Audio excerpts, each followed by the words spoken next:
Bonjour tout le monde, je suis en congé mais je vous oublie pas. On continue notre mini-série sur le pouvoir du jeu juste. Donc là on arrive sur l'épisode numéro 3 qui consiste à vous expliquer comment bien dérouler une séance du début à la fin. Jouer avec son chien, c'est vraiment une danse à deux, c'est vraiment important. Mais comme dans tout jeu, il y a aussi des règles. Il n'y a pas un jeu de société, il n'y a pas un seul sport où il n'y a pas de règles. C'est la base essentielle. Pourquoi mettre des règles? Pour éviter la surstimulation, pour éviter trop d'excitation, pour éviter les morsures et pour éviter que ça parte dans tous les sens. C'est capital. On n'oublie pas que jouer avec son chien, c'est pas que le dépenser physiquement, c'est ce qu'on avait vu précédemment dans les autres vidéos. Et donc, c'est aussi travailler ses autocontrôles, sa gestion d'émotions et aussi lui apprendre certaines commandes et réaliser certaines commandes dans l'excitation tout en étant aussi dans un état de pouvoir passer sur du on-off. Et donc, ça consiste et ça passe par mettre des règles du jeu en place. Ne jouez jamais avec votre chien sans mettre des règles du jeu. Et dans ces règles du jeu, eh bien, il va y avoir un début, un pendant et une fin. D'accord? Ça, c'est vraiment important. Donc, la première chose, débuter le jeu avec son chien. Quand je vais débuter, je vais mettre un signal, je vais mettre un code, je vais mettre une attitude, d'accord? Ça peut être, allez, on va jouer, on y va. C'est à vous de mettre un mot-clé, il n'y a pas de problème. Moi, personnellement, par exemple, c'est, on va jouer. Allez, on joue, on va jouer. D'accord? Donc, jouer, le mot jouer, en fait, que je dis à ma chienne, c'est vraiment pour qu'elle aille chercher un jouet. Et puis, on joue, on va jouer, voilà, ça intègre où on va passer dans une séance de jeu. Ça, c'est vraiment important. Quand vous allez débuter votre séance, vous allez choisir le moment opportun pour le faire. C'est-à-dire que vous êtes disponible, vous n'êtes pas fatigué, vous n'êtes pas pressé, vous êtes bien émotionnellement, ça c'est fondamental. Ok. Vous allez demander aussi la motivation à votre chien, s'il est ok ou s'il n'est pas ok. C'est-à-dire que si vous mettez votre mot-clé en disant on va jouer, vous sortez le jouet, etc. et votre chien il est là, il n'a pas envie, vous ne sentez pas trop bien, on n'insiste pas. D'accord? C'est vraiment, je le répète, le jeu c'est une danse à deux. Vous devez être ok, il doit être ok. S'il n'a pas envie, c'est pas un problème. Il a le droit de ne pas avoir envie. On n'est pas en train de travailler un rappel ou une marche au pied sur des choses qui sont négociables ou pas négociables. Là, c'est du jeu. Jeu structuré, jeu avec des limites, etc. Mais c'est une envie, d'accord? Il faut rester dans une motivation. On va choisir un cadre, un environnement, une ambiance, en plus de votre disponibilité et de votre état émotionnel, on va choisir un cadre où il n'y a pas trop de stimulation. L'idée dans le jeu, c'est quand même de se reconnecter avec vous. C'est pas juste jouer, se reconnecter dans le parc avec les autres chiens parce qu'il y en a trop, ou parce qu'il y a du monde, etc. etc. L'idée, c'est d'être ensemble un jeu, d'accord? Jouer ensemble, c'est vous retrouver avec votre chien, et après avec un objet de supplémentaire qui va être par exemple une balle, un boudin ou autre. D'accord? Donc ça c'est hyper important. Ne vous mettez pas dans une ambiance où il va être plus intéressé par autre chose que par vous. Ok? Ça, le jeu, c'est pas exploser mon chien, c'est pas. Enfin, exploser, quand je dis exploser, c'est le faire exploser dans ses émotions. C'est pas tout ça, c'est travailler pour travailler la connexion avec vous. C'est la base de tout. Ok? Autre chose, vous posez votre portable, s'il vous plaît. Vous posez votre portable. Le portable, il n'existe pas. Il sonne, on s'en moque. C'est pas grave. Moi, je joue avec mon chien. Vous devez de donner ce temps-là à votre chien. Donc, si vous voulez vous filmer pendant la phase de jeu, parce qu'après vous montrez, ou parce que vous voulez garder un souvenir, évidemment, il n'y a aucun problème, vous faites bien ce que vous voulez. Mais achetez un trépied, mettez votre portable au sol, achetez une petite télécommande, déclenchez à distance ou quoi que ce soit. Mais quand vous êtes avec votre chien, vous êtes avec votre chien. C'est pas je balance la balle, je donne des ordres et puis j'ai le portable à côté. Ah mince, ça va pas fonctionner, je recommence, machin. Non, vous êtes avec votre chien, vous êtes avec votre chien. D'accord? Donnez-lui toute votre énergie, donnez-lui votre présence. C'est important. Pourquoi c'est important? Eh bien justement parce qu'on va structurer la chose en disant quand je joue avec toi, je te donne tout. Et quand il y a une fin, il y a une fin. Ça, on le verra après dans la suite de la vidéo. Donc, Ça, c'est la première chose. On va se rendre disponible, on va dans un lieu, ça peut être dans votre jardin, dans votre maison, peu importe. Alors, dans la maison, ça, c'est à vous de voir également. Personnellement, je ne veux pas, moi, dans une maison, qu'un chien s'excite, d'accord? Pourquoi? Parce que quand on est en train de manger, quand on a envie de se poser, ou pour X raison, pour moi, la maison est un lieu calme. Donc, on peut travailler un chien sur des positions, sur du haut pied, sur des tricks, sur des choses comme ça dans une maison. Vous pouvez éventuellement aussi jouer dans la maison, à la seule condition, c'est que vous avez été à l'initiative du jeu et que vous mettez un début et une fin. D'accord? C'est-à-dire que si votre chien vient vous solliciter dans la maison ou même ailleurs, c'est non. C'est vous qui êtes à l'initiative du jeu. Et lui est volontaire ou pas volontaire. Donc, on installe ce rituel de départ avec les mots-clés, on va jouer, etc., etc. Ensuite, on va structurer la séance, c'est-à-dire que dans votre séance, il va y avoir plusieurs phases. Pour répondre à une première question que j'ai souvent, c'est Nadège, on joue combien de temps avec son chien? Arrêtez avec votre montre, on s'en fout de la montre, d'accord? C'est pas un temps, c'est un feeling.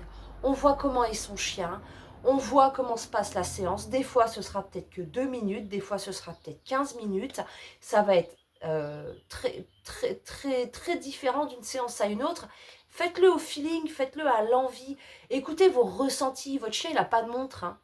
Alors même s'il a une certaine notion du temps, ça c'est encore un autre sujet, à ce moment-là, il n'a pas de montre. À ce moment-là, lui, il est avec vous. Soyez avec lui et ne soyez pas avec votre montre. D'accord? Faites-le au ressenti. Apprenez à lire votre chien. Ça, c'est quelque chose qu'on peut voir aussi en cours. Comment lire son chien, quand est-ce que je l'arrête, quand est-ce que je l'arrête pas. J'y reviens un petit peu plus tard dans la vidéo, justement, à ce niveau-là. Donc, structurer la séance, ça veut dire, on va... Alors, démarrez pas votre chien. J'imagine votre chien sort de sieste, vous êtes dispo, il est dispo, allez on va jouer, les articulations sont endormies, encore pire, on est en hiver, c'est encore pire, c'est pas je m'amuse à balancer une balle à 50 mètres et puis court d'un coup, non, on échauffe le chien, d'accord? Donc c'est doux, c'est calme, il faut remettre les muscles en éveil, il faut rééchauffer, enfin il faut échauffer votre chien, etc. etc. Pensez-y d'un point de vue physique à ce niveau-là, on a souvent tendance à dire ouais, c'est bon, allez on joue, alors on y va, c'est parti. Non, il y a une phase quand même d'échauffement, un minimum d'échauffement, d'accord? Faites attention à ça. Et on va travailler dans la séance justement des phases, une fois qu'il est échauffé, on va travailler des phases où il est très actif, où on va rediminuer, on va marquer des pauses dans ma séance, d'accord? Donc une pause c'est quoi? Ça peut être un moment où moi je m'assois au sol et puis il est avec son objet et puis je vais le gratouiller, je vais lui faire des petits câlins en pause où il va se poser pour mâchonner un petit peu et hop là au bout d'un moment je reprends l'objet ou je lui demande d'apporter, je relance, d'accord? Et on va inclure aussi une forme de pause en demandant des descentes, donc assis, couché, au pied, un tricks si votre chien sait faire un tricks. On peut aussi faire de la proprioception, on peut lui faire une recherche d'objets, d'accord? Parce que jouer avec son chien, ça peut être la bagarre, ça peut être la traction, ça peut être la recherche d'objets, ça peut être le rapport, le lancer, etc., etc. Il y a beaucoup de choses. Donc justement, dans votre séance, vous allez structurer des moments hauts d'excitation, des moments bas. Vous allez varier le jeu, vous allez demander quelques commandes justement parce que ça lui permet lui aussi en fait d'obéir à certaines commandes en excitation, donc ça va le redescendre et surtout ça va lui apprendre à gérer ses émotions. Donc varier. Votre séance de jeu, elle doit pas être comme ça, elle doit pas être comme ça, elle doit être comme ça. D'accord? C'est vraiment important. On varie. On varie les demandes, on varie les choses, on varie l'énergie. Des fois, ouais, super rock'n'roll. Des fois, pause, voilà, tranquillou bilou. D'accord? Ça, c'est vraiment important. C'est comme ça que doit se dérouler une séance de jeu, avec des variantes, ok? Les pauses, en fait, elles vont amener à vraiment ancrer tout ce que je suis en train de faire avec mon chien. Ça met pas une fin, ça met une pause et on redémarre et on repose et on redémarre et on repose. Il n'y a pas besoin de faire 50 pauses. mais pensez à en faire quelques-unes, d'accord? On a trop souvent des personnes qui vont faire du jeu avec un début, une fin, on joue, on joue, on joue, on joue, et tout d'un coup on s'arrête. Non, même dans la phase de jeu, on marque des petites pauses, ok? Vous n'avez toujours pas mis le signal d'arrêt, vous avez simplement éteint votre énergie, c'est bon, on se pose. Voilà, bah tiens, pendant la pause, je vais te demander tel ordre, ou c'est aussi, il a ramené sa balle, merci, hop, tac, je récupère ma balle, assis, couché, super, hop là, on renvoie la balle, ou on va la cacher pour faire de la recherche, ou, vous voyez, différentes petites choses comme ça. On va toujours arrêter le chien nous-mêmes avant que ça soit lui qui s'arrête. C'est-à-dire qu'on va le laisser un petit peu sur sa faim et on va lui laisser une petite frustration là-dessus. Pourquoi je vais laisser une petite frustration là-dessus? C'est même pas laisser une frustration forcément, c'est vraiment le laisser sur sa faim. Parce qu'on va créer avec ça une motivation durable pour les autres séances. Ok? Donc évidemment, vous n'allez pas faire 30 secondes de jeu, hop là, je balance 2 balles, ah t'en veux encore? Non, c'est fini, c'est que 30 secondes. Non, faut pas exagérer. Mais on va pas attendre que ça soit lui en fait qui décide de la fin où j'ai balancé ma balle. Il a l'habitude de la rapporter, là il a du mal un peu à la rapporter, hop, je la rebalance encore un coup, une deuxième fois, de plus en plus de mal, il met du temps à y aller, il hésite à vous la ramener, jusqu'au moment en fait où votre chien va aller voir la balle, il va prendre la balle et il va la mâchonner, vous allez lui dire papa, papa, il va jamais vous la rapporter. Parce que lui, il en aura marre et que ça fait déjà plusieurs lancers qu'il vous dit qu'il en a marre.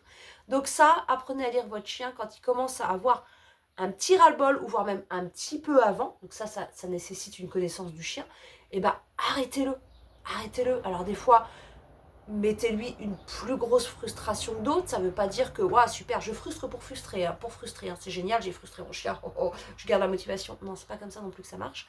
Mais on va quand même travailler et arrêter mon chien sur des degrés de frustration différents. Voilà. Quel type de jouet? Ah, ça.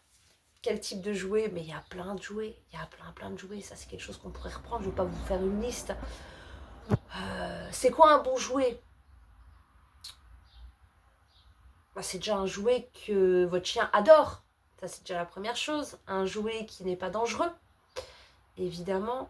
Un jouet où vous avez une bonne prise en main, dans un premier temps, surtout si votre chien est excité, si vous n'avez pas une bonne prise en main, quand vous allez vouloir le récupérer, votre chien risque de vous mordre, etc. parce qu'il est trop excité, parce qu'il ne sait pas encore faire, il n'est pas encore précis dans ses prises en gueule.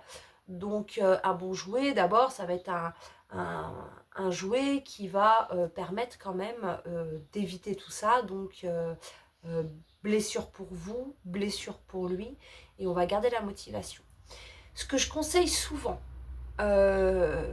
c'est d'avoir des jouets, d'avoir 2 caisses de jouets, entre guillemets.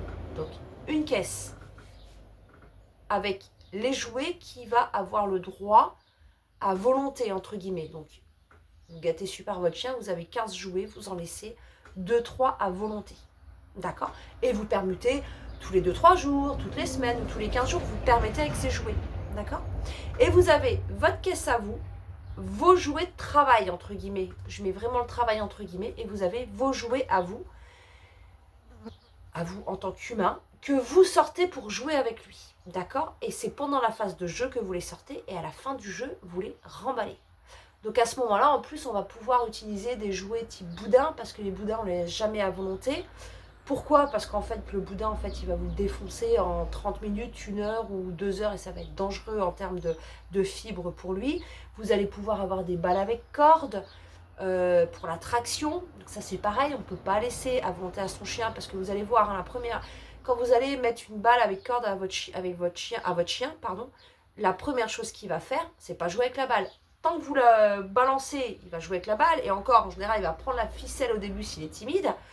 Mais une fois qu'il va se poser au sol, qu'il va bouffer sa balle, c'est pas la balle qu'il va bouffer. Il va d'abord rompre clairement la ficelle ou la cordelette, la corde. C'est comme les boudins avec les poignets. La première chose qu'il va faire, c'est pas manger le boudin, c'est manger les poignets. Donc voilà, en ayant ce type de jeu, vous allez pouvoir justement avoir des jouets de traction que vous ne pourriez pas lui laisser à volonté. Et en plus, vous allez garder une énorme motivation sur ces jouets-là. C'est génial. Il sait que vous lui prêtez ce jeu, c'est pas à lui, forcément.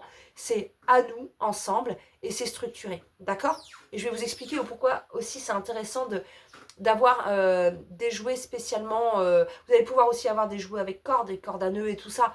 Moi, je trouve ça très bien pour les jouets de traction, mais jamais, jamais, au grand jamais, je laisse ça à mes chiens à volonté. Beaucoup trop dangereux. Alors oui, vous allez me dire, il y en a qui n'ont jamais de problème. Oui, moi, ça fait 25 ans que j'ai du malinois, je laisse pas une corde avec des nœuds à du malinois. Non, non, non, je les oublie pendant 1 heure. Je vais chez le veto pour une occlusion, quoi. Enfin, je veux dire, voilà. Donc, il y a vraiment des jouets qu'on peut laisser à disposition en permanence pour mes chiens. Et puis, il y en a d'autres qu'on va utiliser qui vont être très, très bien, justement, pour tout ce qui va être traction ou jouer ensemble. Ils vont être super, mais aucunement, on les laisse à volonté. Oula, je suis en train de regarder le temps. C'est une grande vidéo, tout ça. Ensuite, donc... Alors, désolé, ça a coupé. Je relance. Je pense que je suis en limite de temps sur mon téléphone. Dû à de la place, il va falloir que je fasse du tri, excusez-moi. Donc, ce sera en 2 fois, pardon. On va clôturer la séance du coup avec mon chien. Donc, c'est pareil, on va donner un mot-clé. C'est fini, stop, on arrête. Choucroute, camembert, ce que vous voulez, mais un mot-clé. Moi, personnellement, je dis fini et je fais ce geste-là, fini. Quand c'est fini, c'est fini. C'est pas c'est fini. Ah oui, t'en veux une dernière, je te la balance. Non, sinon ça veut plus rien dire votre code, d'accord? Soyez crédible dans ce que vous racontez si vous voulez associer ce mot-là pour que votre chien comprenne. Donc, quand c'est fini, c'est fini. Ok? Et ce que j'aime faire justement à ce moment-là pour vraiment clôturer la chose, je récupère mon objet. L'objet que je lui laisse pas à volonté, je lui dis c'est fini. Et je lui balance un objet que mon chien a le droit à volonté. Et je codifie le truc comme ça, en plus de dire verbalement, gestuellement. Je mets le rituel de lui lancer un jouet qu'elle a le droit. Et quand elle me le ramène, je répète, non, fini. Je répète quand même, parce que vu que j'ai rebalancé un jouet, elle peut être dans la confusion, ma chienne, ou vos chiens peuvent être dans la confusion. Et là, vous dites, c'est fini. Vous tournez le dos, vous relancez pas, c'est fini. Votre chien va se poser, il va mâchonner l'objet, ou il va se balader, il va faire autre chose. Ok, et comme ça, il va descendre aussi gentiment. Mais avant d'arrêter, vous pouvez aussi descendre en faisant un jeu avec lui beaucoup plus posé, beaucoup plus calme. D'accord ? Quels vont être les bénéfices d'une séance bien construite? Eh ben, vous offrez à votre chien de la sécurité. Il comprend tout ce qui se passe. Il n'est pas dans le doute. Une sécurité psychologique, hein, d'accord? Du respect entre vous mutuellement. Vous vous parlez, vous communiquez. De la cohérence émotionnelle. Il ne monte pas en excitation pour rien. Il apprend à redescendre. Et surtout, vous renforcez votre lien et votre communication. Et ça, c'est juste que du bonheur. D'accord ? Voilà, j'arrête là-dessus. C'est déjà une grosse vidéo. Et puis, la 4e vidéo, c'est... Ah, je sais, Katia, elle attend cette vidéo sans doute. C'est comment utiliser un jouet de traction. C'était ça. C'est ça. On parlera du grand classique, le jeu de traction. Parfois mal vu, parfois mal fait, et pourtant un outil génial quand il est bien cadré. Moi, j'adore ce jouet, ces séances de jeu de traction. Ça équilibre tellement un chien quand c'est bien fait, ça le déséquilibre quand c'est mal fait. Et c'est pour ça que je veux voir vraiment avec vous comment bien faire une séance de traction, comment bien utiliser les jeux de traction avec votre chien pour que ça soit que bénéfique. Voilà, à très bientôt pour la 4e vidéo.